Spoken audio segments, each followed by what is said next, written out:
Hello and welcome, Metro Council members and all the folks that have joined us today. And we're hoping that a few more will tune in the next few minutes.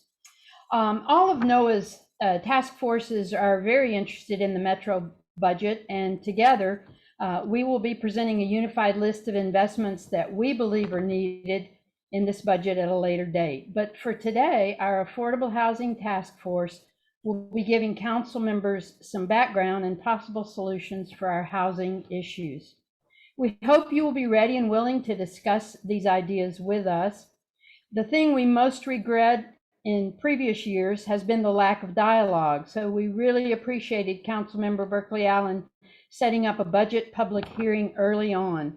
That seemed to us to be a big step forward. Today, we hope we can hear your responses to our ideas and would hope you would share your ideas regarding a way forward. We all want a safe city that works for all the people who live here, from the highest paid executive to the people washing dishes at a downtown restaurant or in a school lunchroom. It takes all of us, and we all need to be housed. So this is not just about the number of units and how much they cost and how much money it takes to build them. This is about people's lives, their families and children growing up in a way that they can have the best start possible. We can't get their growing up years back, and the longer we fail to address these housing issues, the more years, perhaps even the more lives, are ultimately lost. So thank you again for coming today. We so appreciate that you all responded with a yes. Today's agenda. First, you'll hear firsthand accounts of how our need for housing affects different groups. Second, we want to outline a common platform about what is needed in affordable housing. And last, we want to support particular affordable housing budget items. And we want to offer you, Metro Council, support as you work towards solving our housing crisis. Thank you. Now, Grace Smith will present some housing statistics for us. Thank you, Martha, and thanks to all of you who are joining us today. We thought it would be helpful to frame our conversation with some key statistics related to housing affordability in Davidson County. Our first data point is that the median home price in Davidson County is now $405,000, which is a $100,000 increase in just 1 year. We also know that median rent for a one-bedroom apartment is $1,713 a month, the equivalent of $20,000 a year. A median worker in Davidson County, their gross wage is $37,800 a year, or $3,150 a month. So if we think about being cost burdened, meaning that you're paying more than 30% of your income on housing, we know that a median wage worker paying median rent are paying 54% of their income for housing, which is a massive housing cost burden. We're all very concerned about that. In fact, to pay a current one-bedroom rent without being cost burdened, workers must earn over $32 an hour or $68,000 a year. The gap is too large between wages and housing cost. And we know that our production of affordable units is too low. In fact, the Mayor's Affordable Housing Task Force report states that we need to be building at least 5,000 units a year, and our current rate is 1,300 units a year. According to Catherine Knowles from Metro Public Schools Heroes Program, they've recorded over 3,000 students who experienced homelessness so far this year. That's a lot of students who are unhoused. And in the last 5 years, we also know that at least 7 large affordable housing apartment complexes have sold, displacing over 1,400 families.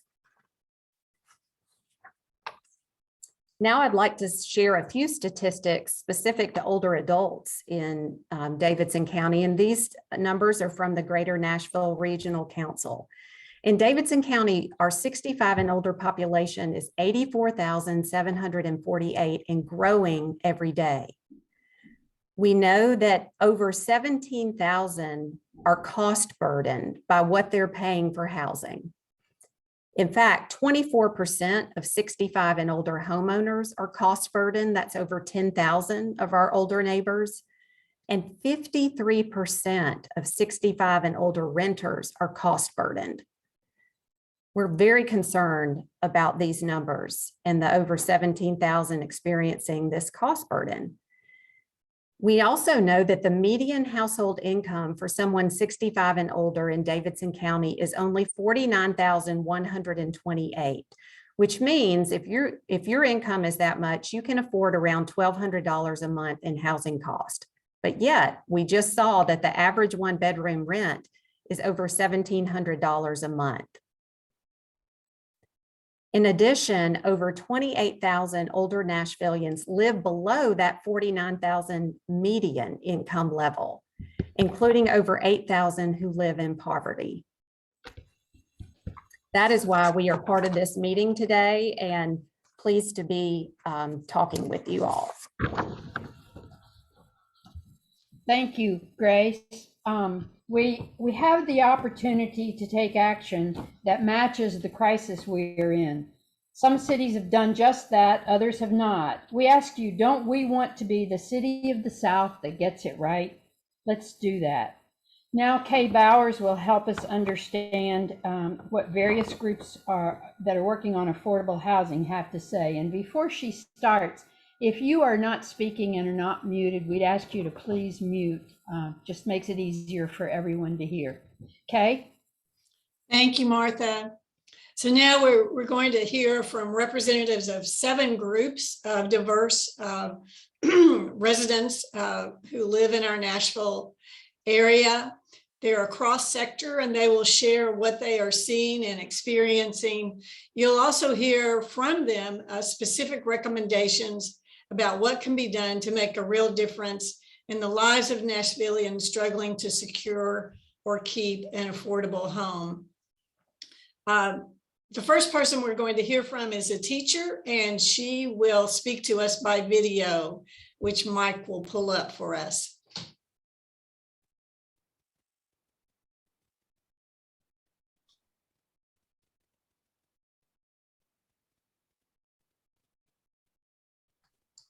For the most part, my income has always been afforded me the opportunity to find a safe neighborhood for my children to live in. And it hasn't always been comfortable, okay? So I'm a teacher, and I tell my children all the time, you know what? It's gonna be fine. It's gonna get better because I have an education, I have some degrees, and I'm working hard.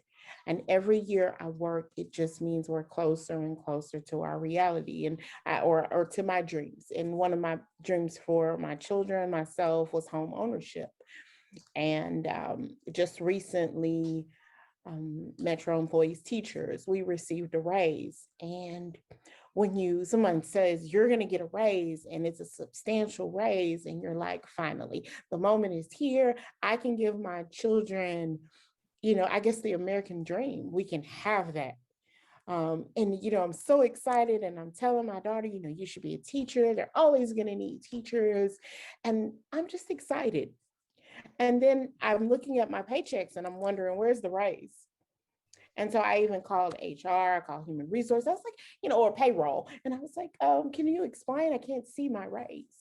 And once we went down every line item, from insurance increasing to now I'm in a higher tax bracket, I think I saw maybe $89 or so per paycheck. And it was a substantial raise. And then it's like your dreams are thwarted. And you're like, okay, well, I'm still making more money. I'm still on the path to home ownership. Maybe can't necessarily pick the neighborhood that I want to live in, but I can definitely afford a home. And then I guess the bottom fell out. I can't afford a home. Not in a nice neighborhood, and maybe not in the city of Nashville, and maybe not even in the surrounding areas. And that hurts. It hurts and it feels deceptive. It feels like I told my kids that keep working hard and get an education and you can have these things that I don't have. And so I am currently in conversations with my landlord at an apartment complex that's about 37, 40 years old, as they're going to increase my rent by $400. And I don't have a choice.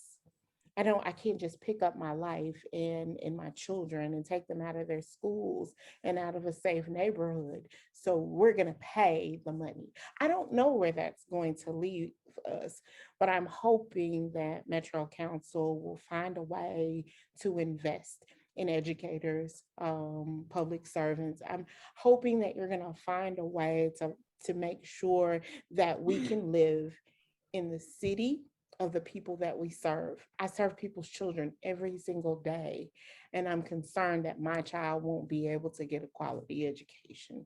And I'm concerned that my child won't be able to be in a safe neighborhood. And so I'm asking council members, I'm going to ask anybody, I'm going to say, because this isn't just my story, a lot of people have this same story. What are you going to do to support us? What's going to happen to our educational system if, especially like me, people of color can't live in the city and teach the children? And so I know there are plenty of people who have ideas. I know there are places where you can invest money to make sure that there's equitable housing, there's safe housing, and there's housing for all income levels.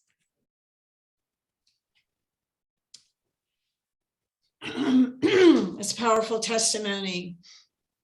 Thank you, Mike, for the video from one of our teachers. Next up, we're going to hear from another Metro employee. She is a support staff within our public school. So, Mike.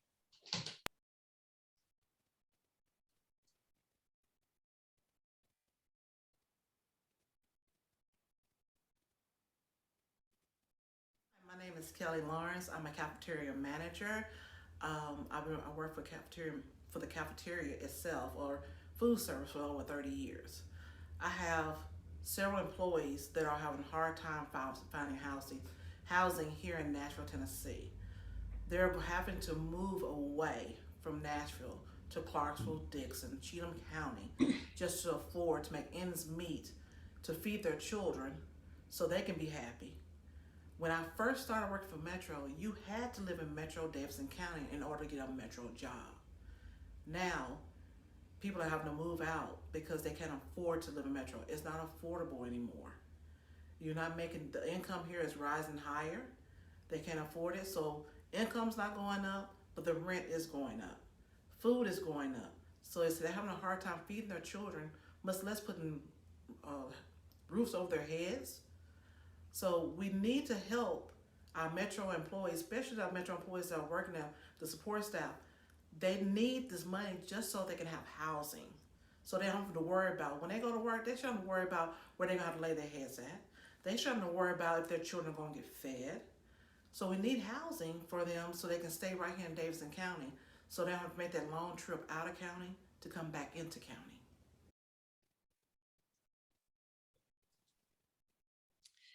Next up, we're going to hear from Donna, who is currently lives at Berkshire Apartments in East Nashville, and is also a Metro Nashville Public School employee.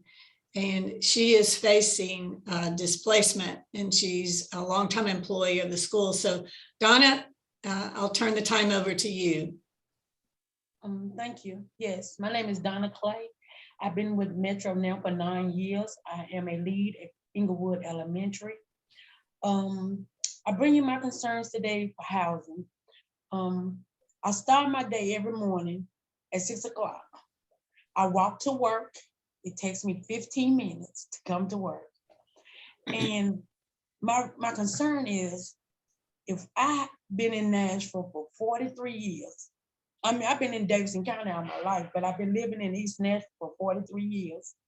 And now I'm about to be displaced in 23. Now in 23, the apartments come down and where do we go? Where do I go from there? Because they don't know anything. They haven't heard anything. And yes, it's HUD property. They're waiting on HUD transfer to see if they can transfer to the new spot, which has not been approved yet.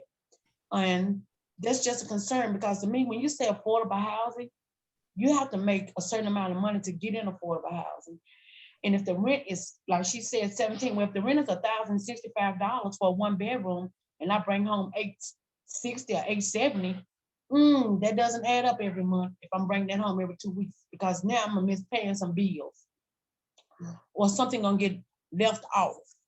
And I don't think it's fair for me to have to worry about how I'm gonna get to work, how I'm going to get home every day when I'm just 15 minutes away from where I live at.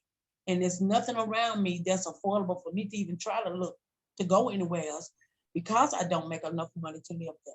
When I apply and they tell me my income is not enough, and then they tell me to get a second job, that doesn't work for me, because my first job is with Metro, and I don't want to be tired coming to work and can't do my job performance on my first job because of a second job. So my only concern is for you all, is that y'all think about for affordable housing, whether you want to call it low income or affordable, it has to be affordable for the income that we make, because cost of living is going up. We don't get that. So with due diligence, I think it's only fair that you all take in consideration of how people are gonna get displaced. And then my heart go out to the seniors to where I live at, because I'm on a porch with senior people, because it's a 1-bedroom, and they are really worried about what's gonna happen to them, and they shouldn't have that concern right now. And I thank you all for hearing my story. Thank you very much, Donna. Next up, we're going to hear from Leneva Head. She's the principal broker and owner of Welcome Home Realty. She's been in the business a very, very, very long time, and she's going to share her perspective on what she's seeing and experiencing working with people that are actually trying to buy a home. So Leneva. Thank you, Ms. Kay. Good morning or good afternoon, everyone. I actually specialize in first-time home buyers and affordable home ownership sales opportunities. And so right now, we've been in a seller's market for a few years now, which has gotten worse over time. When I say worse, I mean from a buyer's perspective. What's happening is we've got multiple offers, bidding wars situations, and the buyers are being asked to submit their highest and best offer within 2 or 3 days after the homes have been listed, which creates a frenzy all by itself. And what it's doing to the buyers is it's pushing them, the first-time buyers, it's pushing them out, either by having to be pushed out of the existing home sales and forced toward the new construction, but then they get a whole different problem in new construction because they're being subjected to the builders' pricing strategies. And so what I mean by that regarding being pushed out of the existing home sales, the multiple offers are, their competition is cash buyers, people who have cash reserves and are willing to waive their appraisals, which means they're spending more for the home than it's worth. People are willing to waive their inspections, which means they're just taking the house however it is. Most first-time buyers are not in that position to participate in that activity. This is also driving up the prices, which is contributing to what was mentioned in the entry details of this session. With builders, the buyers are now subject to, the builders are not giving prices until the property is framed. So a house that was $400,000 in August is now $470,000 in February, just because framing prices have gone up and COVID is the culprit. And so I'm not really subscribing to that. I believe this scenario has created a situation where our buyers are being exploited and they're being forced to, as Ms. Donna said, go back to renting, which they also can't afford. But thank you for letting me share my perspective. Thank you, Leneva. Some of our realtor friends tell me it's like the Wild West in the real estate business. Next, we have with us Judy Tackett,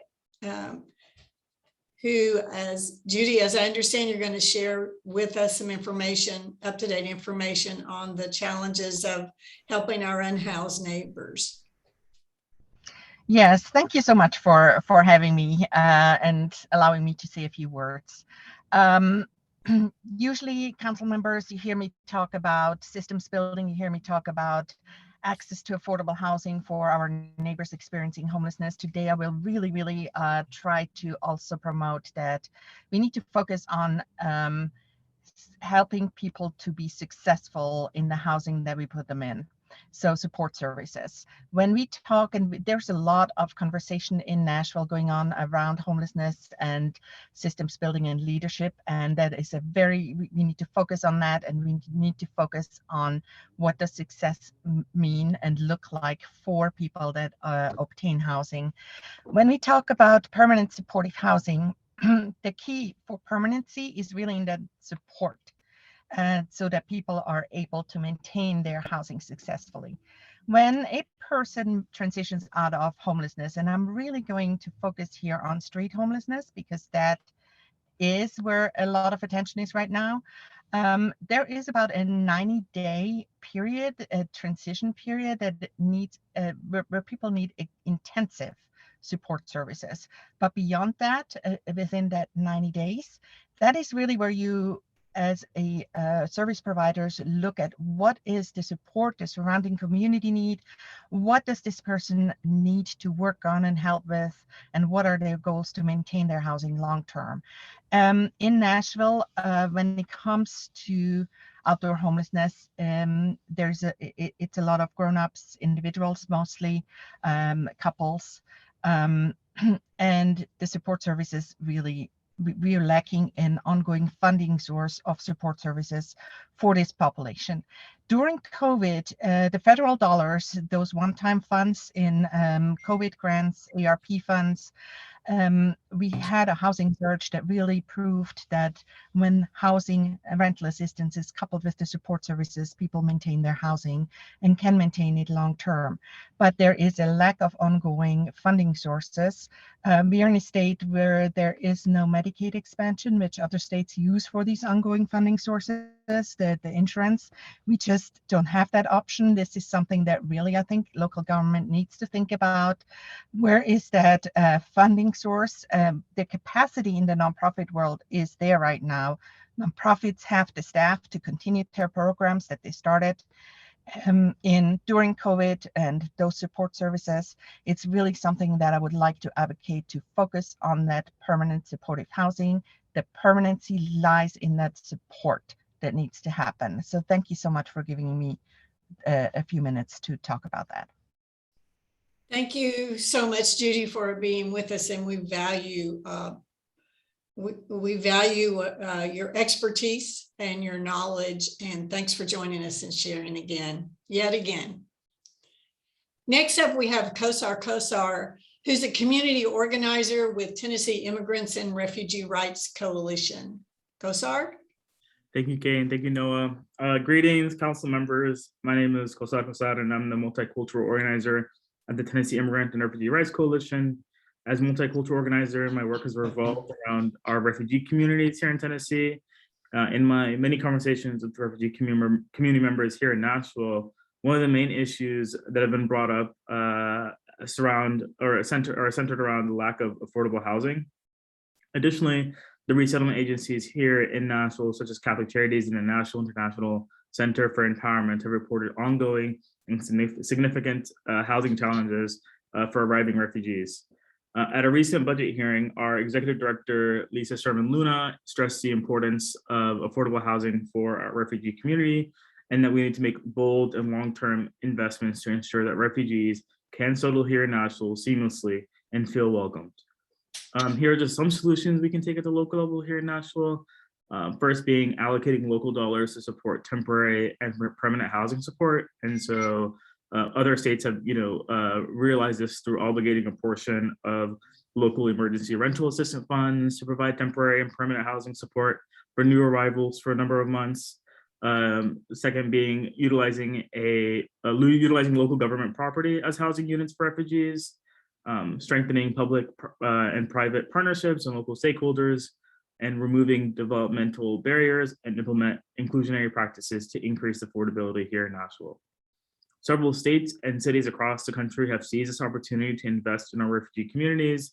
In California, the California Department of Social Service developed an Afghan support and investment program to support the transition of recent Afghan newcomers to long-term housing in California, investing roughly $38.2 million in housing assistance. Similarly, the Michigan State Housing Development Authority is providing $500,000 to pay for emergency housing through hotel stays and Airbnbs, and is working on a proposal for a housing subsidy. And then in Columbus, Ohio, the city council is committed to assisting approximately 520 people by establishing the Afghan Neighbor Rent Assistance. The city will offer the fund as a last resort as an assurance to housing providers that rent obligation will be met. And in Phoenix, Arizona, resettlement agencies and advocacy organizations have been working with the city to have a special memorandum of understanding so refugees can be eligible for housing vouchers, and the list goes on.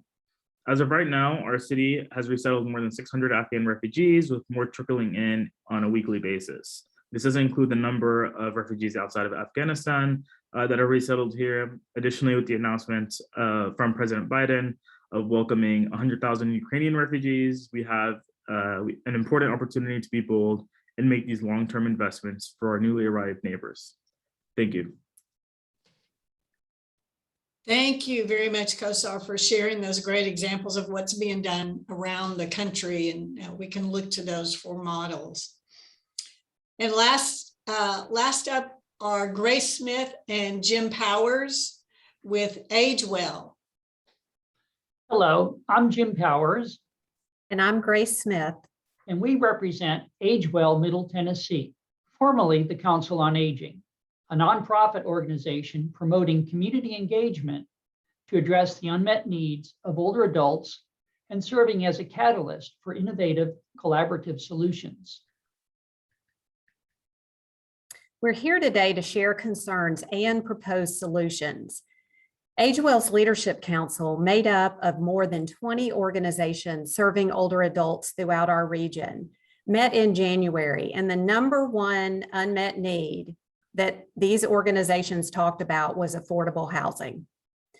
This need has been reinforced in recent months by calls to AgeWell's helpline, with 25% of our calls in April being pretty desperate requests for list of subsidized housing. We are very concerned about the inadequate supply of low income and affordable housing for older adults living on fixed incomes and the long waiting list for the current options that exist. We urge Metro Nashville and Davidson County government to invest in expanding the supply and types of low income and affordable housing, and to increase supports for aging homeowners to age in place. There are many things that need to be done, and today we're going to share with you 4 recommendations. Number 1, expanding the supply by utilizing existing housing and launching a home sharing program. We can expand options for affordable rent by utilizing existing housing and empowering older homeowners to share extra space, like a spare bedroom, in their home in exchange for rent. The homeowner benefits from supplemental income and help around the house, and the renter finds more affordable housing. Other cities are launching and promoting home sharing, and we think it's a win-win that expands affordable housing units, boosts the economic security of both older homeowners and renters, and improves social connection and well-being through shared living. $30,000 in funding is needed to support a tech-enabled home sharing program through a licensing partnership with Silvernest to help connect compatible homeowners and renters. Funding would also support individual subscriptions to incentivize participation, along with outreach and coaching support to help interested homeowners and renters use Silvernest to create a positive home sharing experience. We also recommend that Metro, number 2, create and fund a position to advocate for housing for older adults.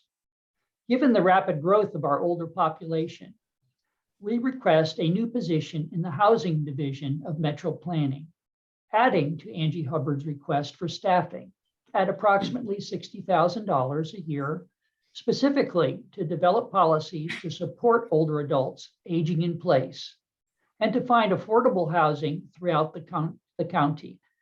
The position would develop and maintain a list of housing options and housing support services for older adults, such as an advocate across and to serve as an advocate across metro government to focus on the housing supply and affordability for the city's older adult population, and to foster volunteer support for older homeowners, such as semi-annual yard cleanup days, chore support, etc., in partnership with local nonprofits.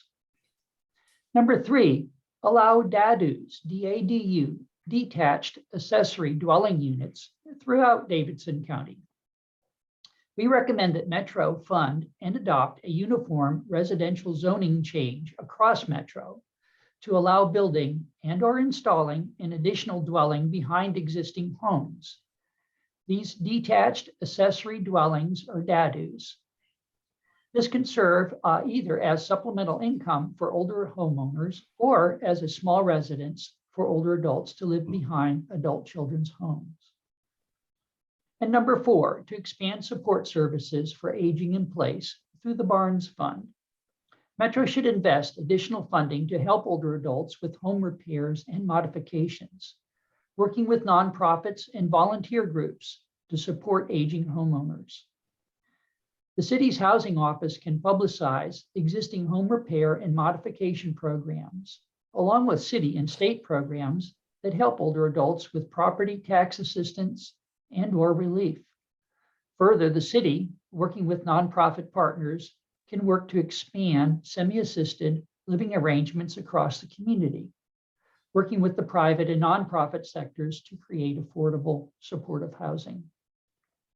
In summary, AgeWell urges metropolitan Nashville government to invest in expanding the supply and types of affordable housing by utilizing existing housing and launching a home sharing program, allowing DADUs and creating and funding a senior housing position, expanding supports for aging in place through the Barnes Fund. Thank you. Thank you, Jim and Grace. So we've heard from people directly affected and their angst about their future. We know people that help make our city run, that take care of our kids, teach our kids, work in our offices and keep our cafeterias going, are severely affected by our housing challenges. And we know the impact on our seniors, as you've just heard. But you've also heard some real strong recommendations and examples from COSAR and from Grace and Jim about specific programs and actions that could be taken to help move the needle. So for all that's being done by so many people, we really must acknowledge we are woefully behind in the level of investment, policy, and capacity that's needed to significantly reduce our acute housing affordability crisis. I'll now turn the time over to Shirley Marks, our co-chair of NOAA's Affordable Housing Task Force, to share with you some specific requests on a collective platform that's been put together.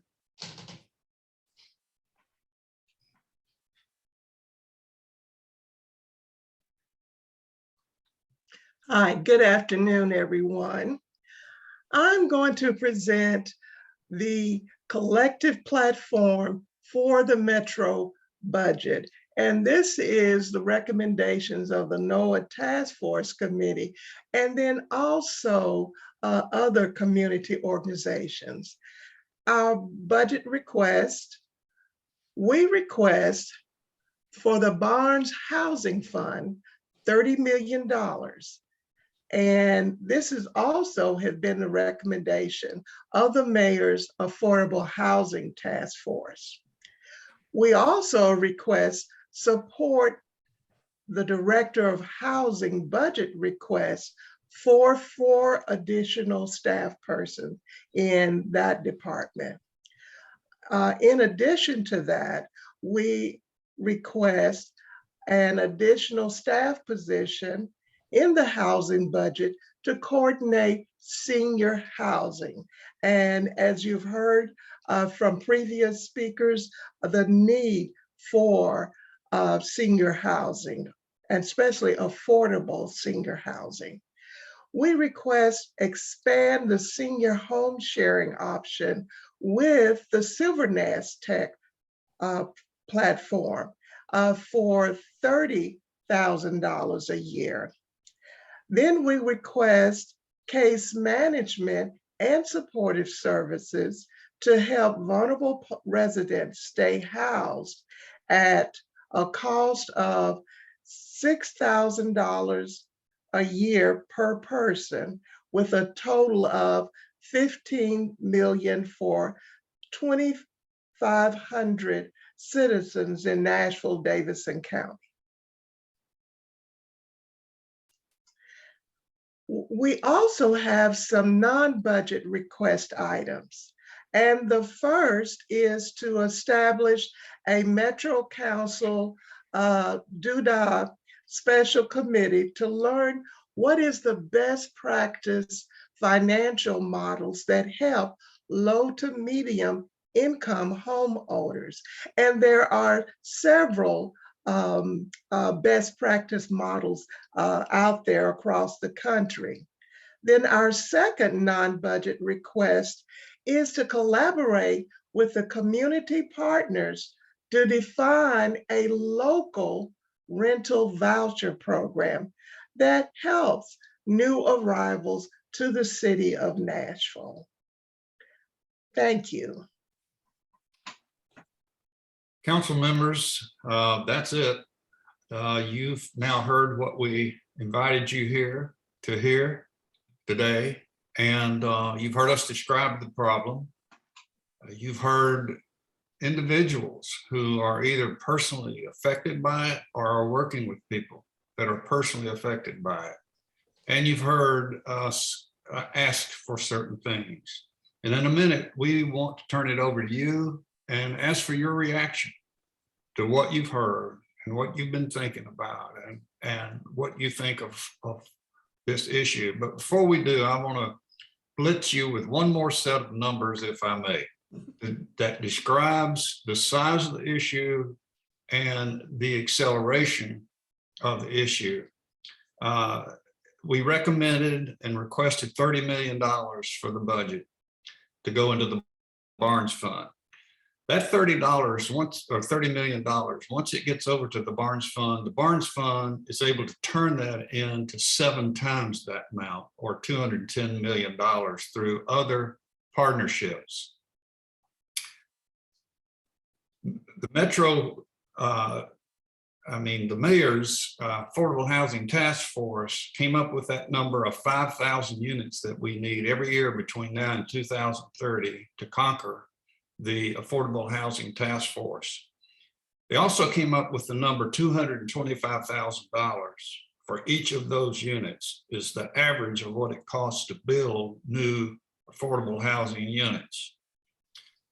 Well, if you take 5,000 units and you multiply that times 225,000, that's $1.1 billion a year is what it would take if we began to meet the full need today. We've only asked for 30 million, which translates into 210 million over in the Barnes Fund. So we've asked for what will become 210 million versus a need of 1.1 billion. So even with that number that we're asking for, it's only 20 to 25% of the size of the problem. And with people moving into Nashville every day, the problem is just going to become more acute. So that's why we're concerned, and we know you are too. So please, would love to hear from any of you right now about this.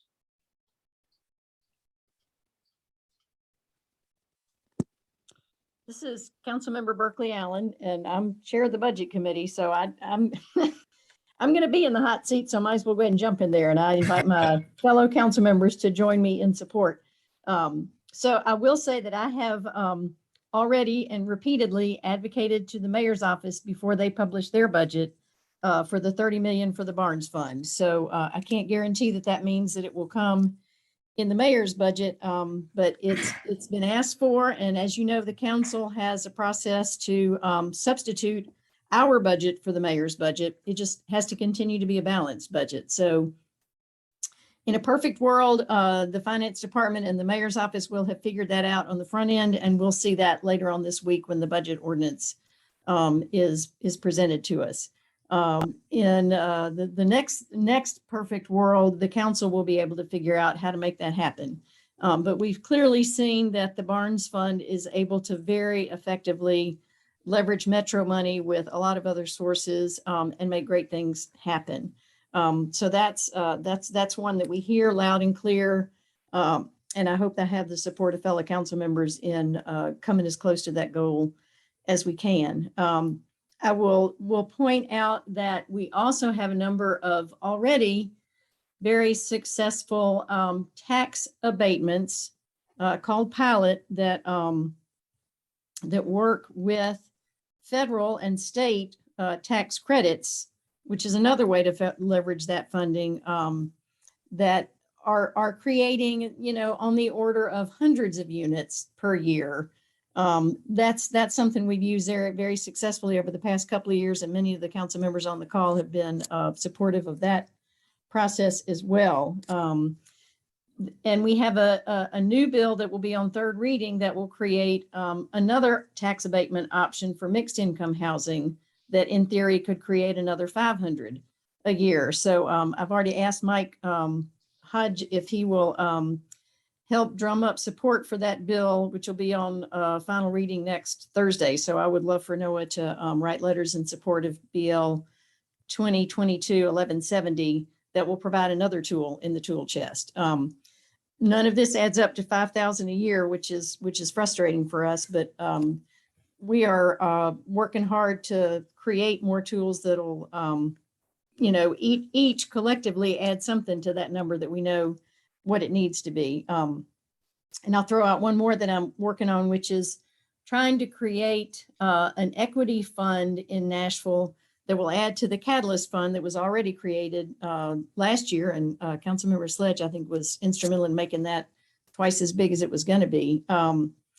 That would provide the seed money for residential properties without the expectation of phenomenal returns for the owner or for the person who's providing the equity, but just reasonable returns for someone that has a commitment to the mission of providing housing. And if we can collectively get enough people in Nashville to invest in that, I think that's also something that can be used for that. I'd very much appreciate NOAA not only framing the problem well, but also doing such a great job of providing solutions. And some of the ones that you've created today are fantastic new ideas that I hope to digest and figure out how we can get some of these into the budget. And if not immediately, then in the near future, begin to get those put into our long-term strategy as well. So thanks so much for all the support y'all provide, as well as the great research you do and the very specific suggestions. Thank you, Councilperson Allen. Any others? Hey, thank you. Yeah.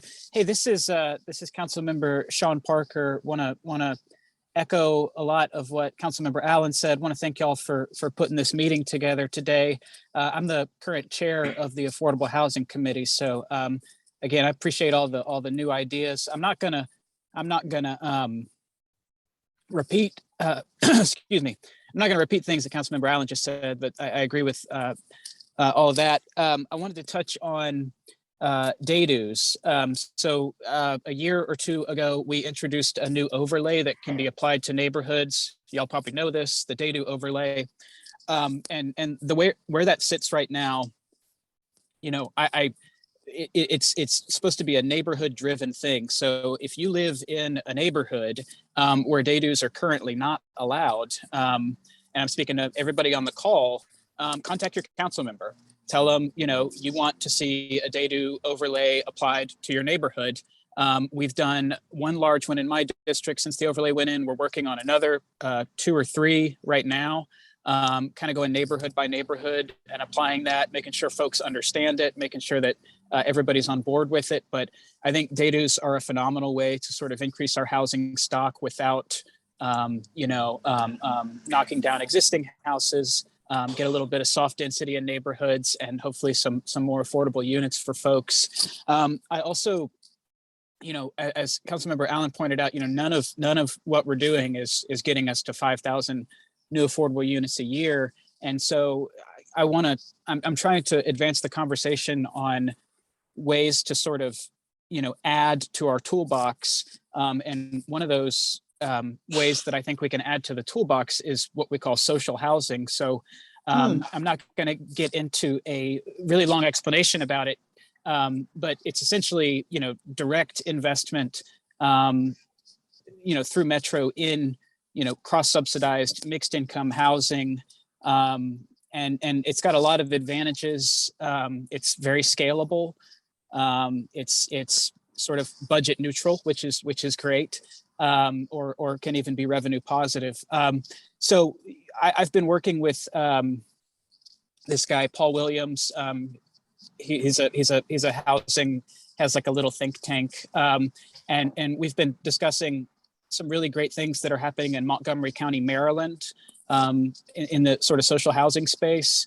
And I'm hoping to get him on a call with both Metro staffers, and I would love to set up a call with some of the NOAA Affordable Housing Task members to sort of hear from Paul about social housing in the United States, and specifically what's happening in Montgomery County, Maryland, because they're doing some really exciting and cool stuff. So I think I'm in contact with a lot of the Affordable Housing Task Force members, but let's find time to sort of have that discussion in the near future, and hopefully we can sort of continue moving the ball on the social housing discussion here in Nashville. But I don't want to take up too much time. Thank y'all again, and I know there's several other council members here, so I'll go back on mute, and thank y'all again.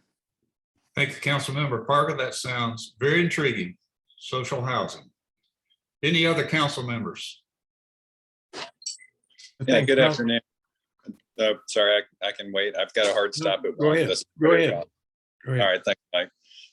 So really appreciate NOAA putting this together. I think if you look across the past 2 terms, there's been a lot of interest on the Metro Council in solving this problem. I mean, we started last term trying to build an affordable housing toolkit. You all are probably very well aware of the challenges of doing this in the state of Tennessee, where the General Assembly tries to take away tools as quickly as we build them.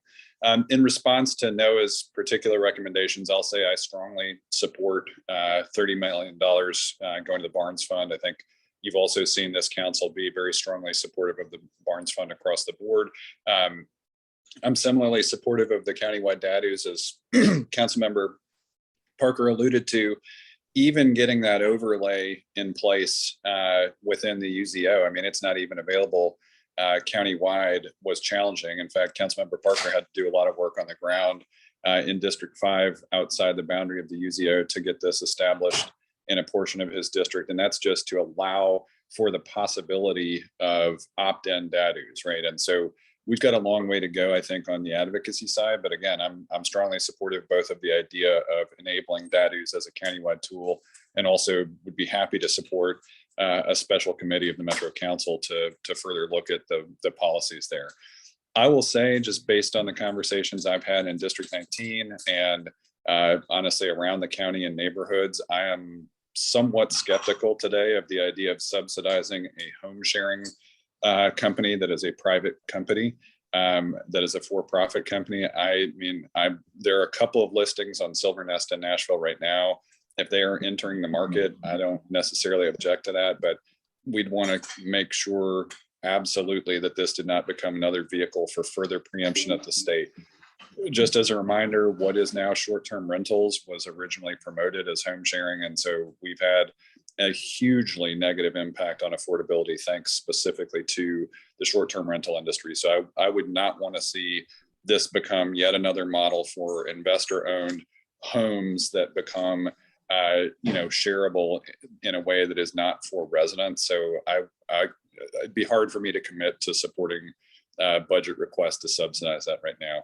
I'm going to defer to the new housing division on the staffing model that they prefer, but I'm going to support whatever they want. I think, but across the 3 staff we already have right now, and Angie Hubbard, Hannah Davis, and Ashley, I think we're on our road to having a good staffing model there. I'm not opposed to anything that NOAA has recommended, but I do want to hear what that division has. They've got a unified housing study that you all might be aware of that's underway right now. That is happening coincident with a bill I've got to create a standalone office of homeless services. This originally started as a bill to combine, move housing staff out of the mayor's office. That's already happened. They're now housed at planning and a housing division. The Metro Homeless Impact Division right now has been decimated at Metro Social Services. And my opinion is that we need to rebuild it independently with accountability flowing through the Homelessness Planning Council. So that is, I've got a bill that is a revision of the original bill that would do just that. And speaking of that, there is an urgent need that I just want to make sure NOAA is aware of to transition the relatively new low barrier housing collective that was established at MHED over to an organization like United Way, as it appears that based on a staggering number of resignations from the Metro Homeless Impact Division, that they'll no longer have the capacity to support that program in Metro. Just a couple other quick things. I think it's also important to understand that as we embarked on the Envision process, it's produced, some units at Envision Casey. That process all the way through, Envision Casey, Envision Napier-Suticum, Envision Edge Hill, all of those processes are going to produce one-to-one very low income affordable housing. We are not producing any new 0 to 30 units in those projects. And I think it's important for us as a community to re-envision that and look at how can we expand our capacity for housing in the 0 to 30 space. I'll echo Councilmember Parker on the importance of social housing. If I were going to spend $46 million on a dead mall, I'd be hard pressed to do it without a commitment to a housing program for that site, especially because we know how far behind we are on the unit generation count. And then the last thing I'll mention is something that's impacted me over the past 6 years. I've had several people building housing who would like an opportunity to do deed restrictions to make that housing affordable for the long term.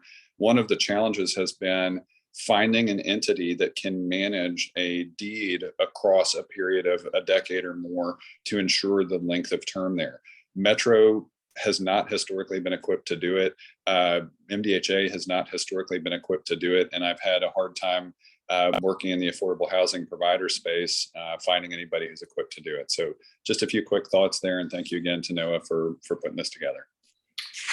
Thank you, Councilmember O'Connell. There's tons to unpack there. I'm glad we're recording this.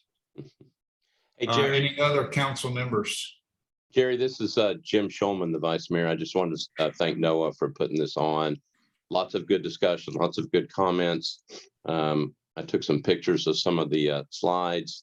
I assume that you're going to send out a lot of this information. A lot of this information will come out tomorrow when in the next couple of days when the mayor makes his State of Metro address and then provides us with the budget. We have a good group of council members, a lot of good discussion on that. We will take a look at your request for a committee that does come through the Vice Mayor's office.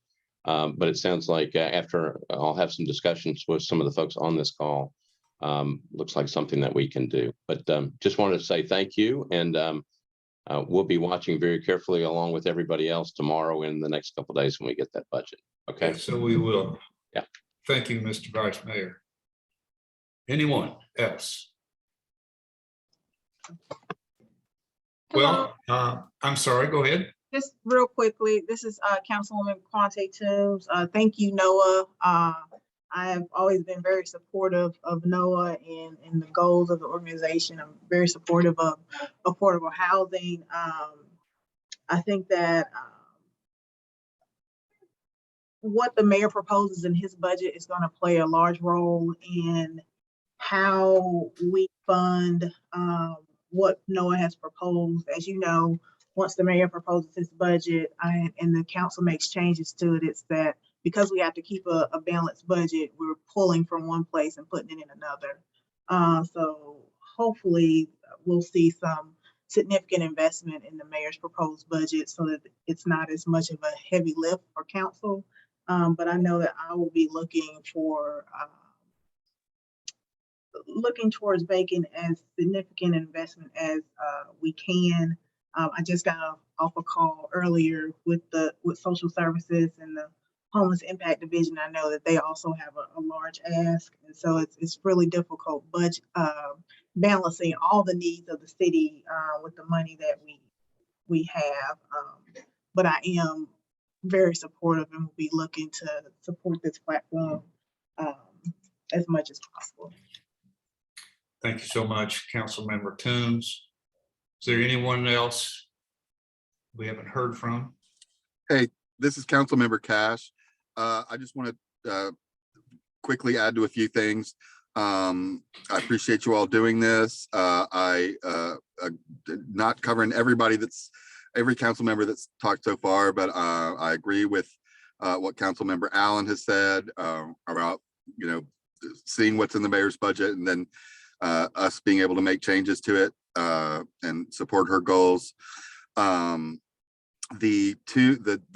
the DADU and the home sharing, the both sound interesting, and I think it can be a great way for kind of average folks to help themselves and help other people by opening their home or building something new to provide both some housing and some income. I've been working on some sharing about DADUs in my neighborhood and all over my district. And while there's some parts of my district where it's allowed, there are others where it's not, and there's definitely some interest. There's some, based on the requirements of large lots, which we really don't have in my district, and alley access, which we do in some parts and not in others. I would be definitely open to looking to expand that. I've got some folks that don't have alleys and want DADUs, and I think part of that is making sure, some of the concerns are traffic and parking, and so making sure that we improve our traffic and parking enforcement and traffic calming initiatives that we've started, I think is important to increasing the buy-in for that. What I was hearing about home sharing sounds great.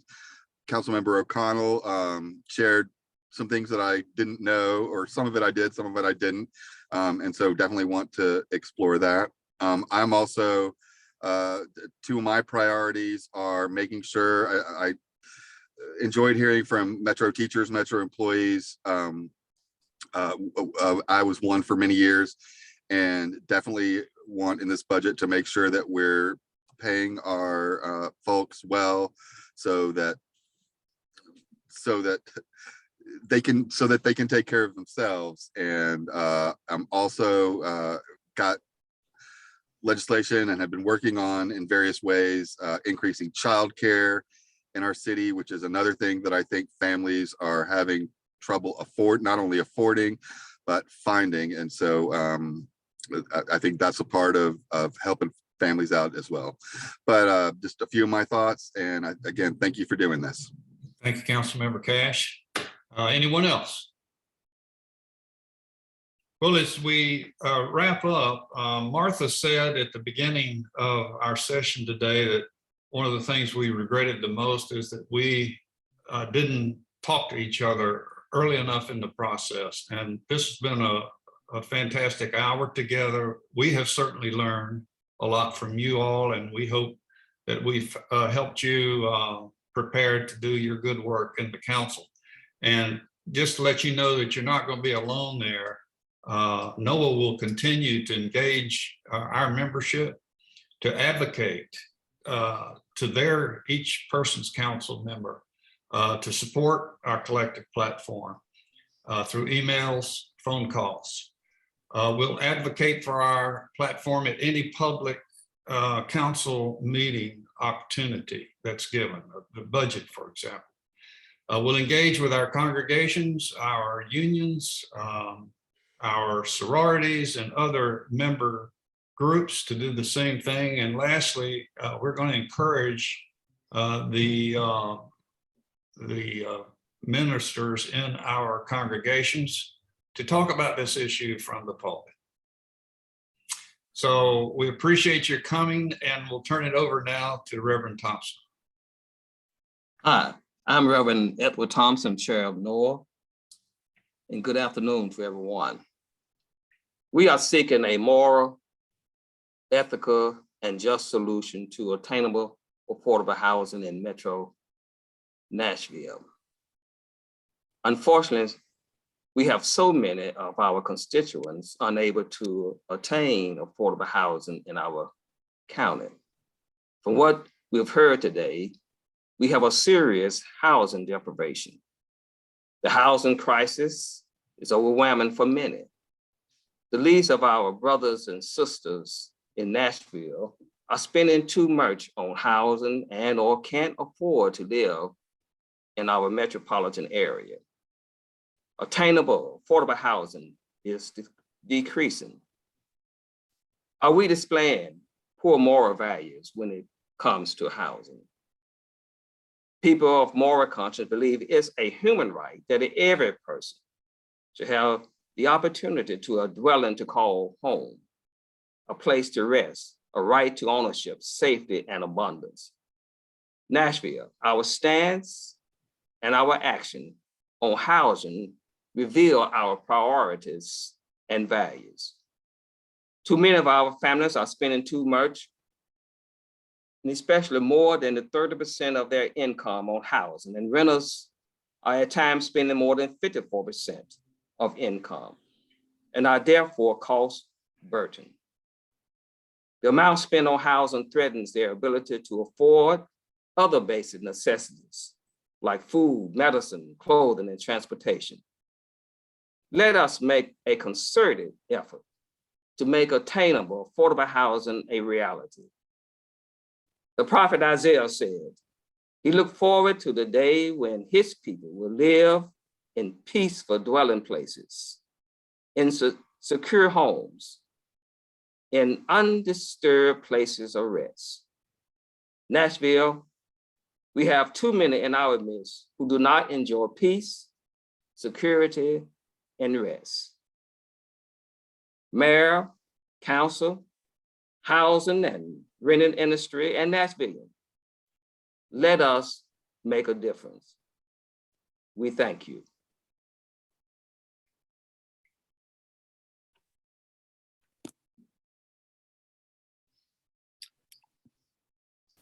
Okay, folks, that concludes the meeting. If any of the attendees do have questions or something, if you want to post them in the chat, questions or statements, we'll try to get back to you. But we wanted to hold this meeting to as close to an hour as we could so people could do it on the lunch break. And those of you who helped plan this, I would suggest we hold on just a minute until other people leave the Zoom meeting. I'd like to see what you think.